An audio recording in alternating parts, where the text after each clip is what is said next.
Wali Kota Palembang Hardno Joyo bersama unsur pimpinan SKPD Setda Palembang menggelar malam ramah tamah dengan ratusan para pejuang kemerdekaan, veteran, purnawirawan dan angkatan 45 di Rumah Dinas Wali Kota pada Rabu malam 17 Agustus 2016.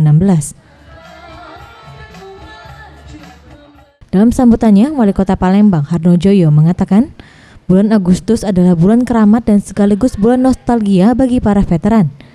Ia juga mengapresiasi para veteran yang terus semangat mendukung program pembangunan yang dilaksanakan pemerintah, membela kepentingan negara dan daerah serta senantiasa menjaga di lingkungan masyarakat.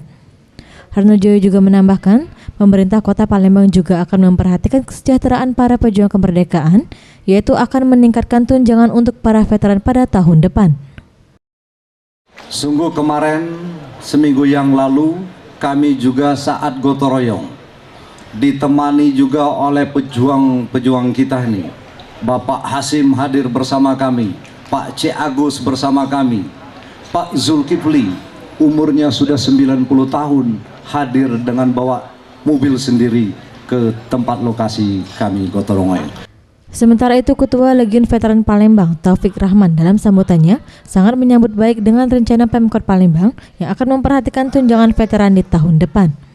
Sesuai motonya, prajurit tidak ada matinya, perjuangan akan terus dilakukan sekalipun prajurit masuk masa pensiun.